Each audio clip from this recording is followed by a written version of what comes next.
परिचय। वासु अपने परिवार के साथ शिविर में गया है।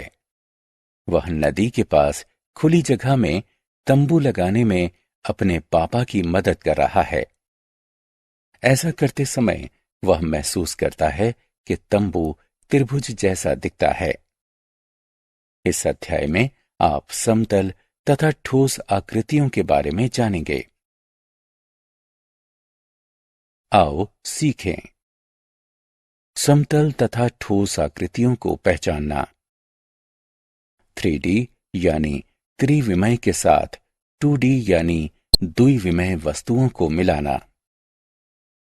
सीधी तथा घुमावदार रेखाओं के बीच अंतर करना। आकृतियों के प्रकार। हम अपने चारों तरफ विभिन्न आकृतियों जैसे पेंसिल, रबर, मेजें, किताबें, कुर्सियां आदि को देखते हैं। ये ठोस आकृतियां कहलाती हैं। ऐसी आकृतियां जिन्हें हम कागज पर बनाते हैं, जैसे कि त्रिभुज, वर्ग, आयत, वृत्त आदि समतल आकृतियां कहलाती हैं। समतल आकृतियां 2D वस्तुएं भी कहलाती हैं। ठोस आकृतियों को 3D आकृतियां भी कहा जाता है।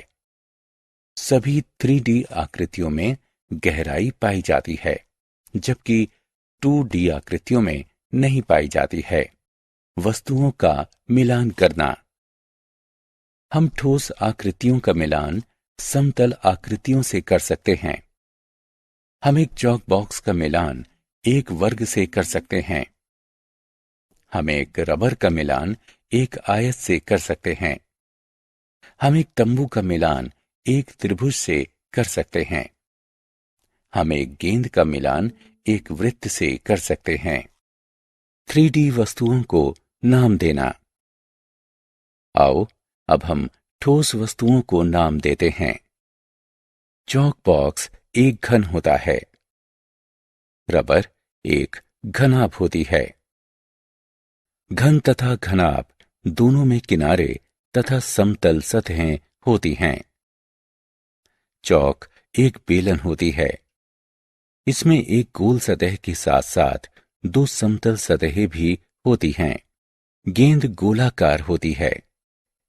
इसकी सतह गोल होती है। तंबू एक प्रिज्म होता है। इसमें किनारे तथा समतल सतहें होती हैं। 3D वस्तुओं की सहायता से 2D रेखा चित्र खींचना। आओ हम कागज पर 3D के रेखा चित्र खींचना सीखते हैं और देखते हैं कि हमें क्या प्राप्त होता है।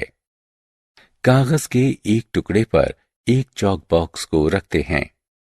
इसके बाहरी किनारों पर रेखा खींचते हैं। चॉक बॉक्स को हटा देते हैं। अब आप कागज पर एक वर्ग बना हुआ देख सकते हैं। कागज पर एक रबर रखते हैं। उसके बाहरी किनारों पर रेखाएं खींचते हैं। अब रबर को हटा देते हैं। आप कागज पर एक आयत बना हुआ देख सकते हैं। एक चौक को एक कागज पर खड़ा करके रखिए तथा उसके बाहरी किनारों से कागज पर रेखा खींचिए। अब चौक को हटा दीजिए। कागज पर आप एक वृत्त बना हुआ पाएंगे। कागज पर एक गेंद रखते हैं। इसके बाहरी किनारों पर एक रेखा खींचते हैं। अब गेंद को हटा देते हैं। आप कागज पर एक वृत्त बना हुआ देख सकते हैं। कागज पर एक छोटा तंबू रखते हैं। उसके बाहरी किनारों पर एक रेखा खींचते हैं। अब तंबू को हटा देते हैं।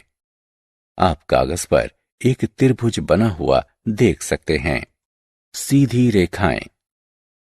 कागज के एक टुकड़े पर माचिस की कुछ तीलियां रखते हैं। तीलियों को 3 तरीकों से रखा गया है: क्षैतिज, लंबवत और तिरछी। क्षैतिज तीलियां आड़ी रेखाएं बनाती हैं। लंबवत तीलियां खड़ी रेखाएं बनाती हैं।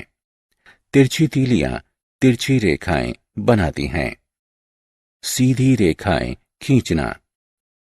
हम एक सीधी रेखा कैसे खींचते हैं? जी हां, एक रेखक की सहायता से हम सीधी रेखाएं खींच सकते हैं। एक किताब या पेंसिल बॉक्स के एक किनारे की सहायता से भी सीधी रेखाएं खींची जा सकती हैं। वक्रीय रेखाएं। जो रेखाएं सीधी नहीं होती हैं, उन्हें वक्रीय रेखाएं कहते हैं। एक कटा हुआ तरबूज वक्र होता है। पत्ती का किनारा वक्र होता है। हमने क्या चर्चा की? ठोस आकृतियां 3D आकृतियां कहलाती हैं। समतल आकृतियां 2D आकृतियां कहलाती हैं। रेखाएं खींचकर 3D आकृतियों का मिलान 2D आकृतियों से किया जा सकता है। घनाकार का मिलान वर्ग से, घनाभ का आयत से और वृत्त का गोले से मिलान किया जा सकता है। Thank you for watching. Subscribe for more fun lessons. Happy studying. Check the description for the notes.